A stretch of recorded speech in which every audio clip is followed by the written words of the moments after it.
Okay, we're back with Jelani Smith, Forge FC. The CONCACAF Champions Cup has just come down. The draw is in. We're talking Canadian teams only at this stage. Come back later. We'll talk about all the others, but we're talking round one. First question, Jelani. Forge FC in the Champions Cup, CONCACAF Champions Cup. It's round one. Guadalajara, Chivas. How tough is this going to be? Talk on this meeting over 2 games. This is a massive opportunity for CPL, for our club, for Canadian football as a whole. I think both ourselves and Calgary have a good draw. We've both been the 2 premier teams, so I can't think of 2 better clubs to represent CPL in this competition. I think we've put ourselves above head and shoulders than even the rest of the pack. But this Chivas draw, you're playing a Mexican side that had a lot of history. You're going to a pilgrimage of in football. They're going to their stadium there, but it's an absolute shrine, mate, isn't it? I mean, you couldn't pick a bigger place to go. I mean, talk about wanting a big match. It's probably again one of the biggest matches Forge's ever had. No, it has. I think it's up there with the Cruz Azul match. Yeah, and after that, this is definitely paramount. Maybe the TFC Canadian Championship final, but this is an exceptional match versus a great historic club inside in Chivas Guadalajara. And hey, we've competed against Cruz Azul, and that was an experience. And now I think we're ready to take a step closer into moving on to round 2. Now, at this stage, it's early days. I don't know myself, but you may well do, because obviously you're on the club right now with all the special news. But before it obviously goes to the media, are you away first or are you at home? We will host first. I think it goes on all the lower ranking sides will host first, and then the higher ranking side. So we were in Pot B, and Chivas was in Pot A. So we'll host the first game.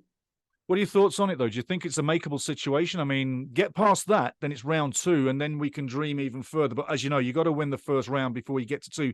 Is it a realistic situation? I mean, like I say, I'm building up Guadalajara because Guadalajara Chivas is a massive club. When you're talking Canadian football, I say Forge FC is the biggest club we've got, period. How tough do you really see this, and can you get through?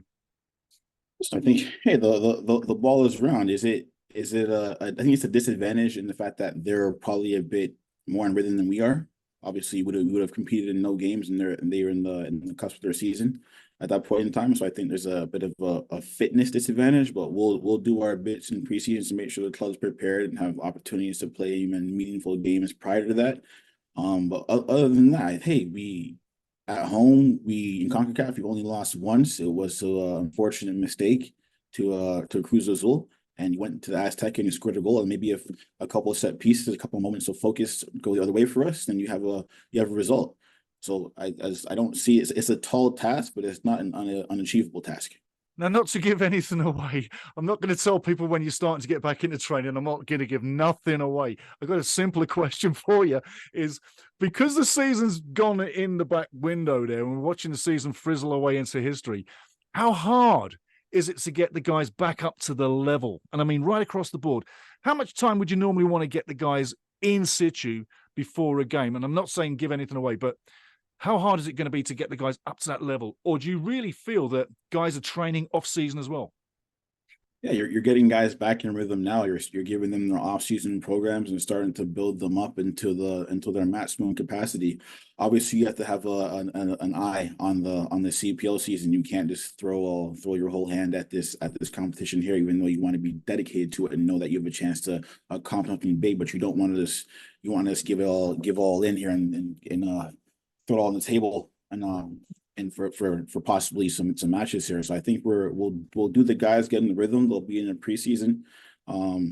I can't say exactly when we'll be back, but we'll be back very soon after the turn of the new year. Don't give nothing away. Yes.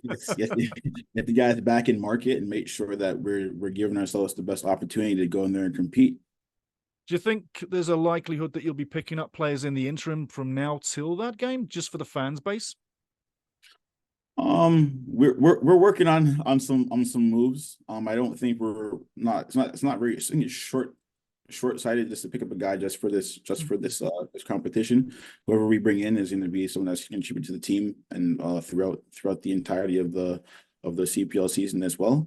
But yeah, we're making some moves. We have our scouts and our staff out there working 24/7. I think I haven't watched this much film in my life Nice. on football players. But that's the perpetual kind of cycle, right? You're never not looking out for new talent. I mean, obviously in the offseason is heightened because that's the time where transfers happen and you have that downtime. I won't say downtime, but you're not engaged in the season at that point in time. Right, yeah. I think you're never not looking for the next opportunity or talent. But case in point, Betty Banga on our team. He came into the team in August and he's won us some games, and that moment there in the final brought Yep. us brought us another championship almost, or kick-started it. So you're always looking for players, but I think we'll have a formidable team going in this competition for sure.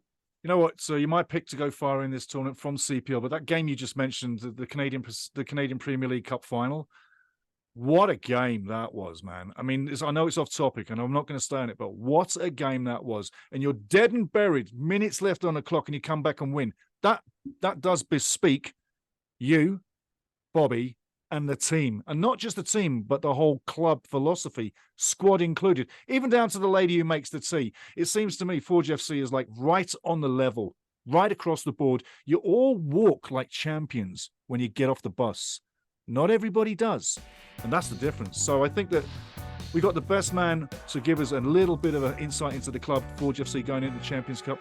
I wish you the best, mate. I tell you what, dream big, because big teams do get toppled in cup competition, and that's the dream. That's the beauty. You haven't got to chase it when you go there. You just got to protect it when you get here and get some kind of lead or take it all the way. But I, for one, will be totally looking forward. Jelani, thanks again for joining us, mate. I tell you, good luck in it, and we're honoured to have you on the show again, mate. Cheers. Thanks again. Looking for some cup magic real soon. Nice, mate. Nice.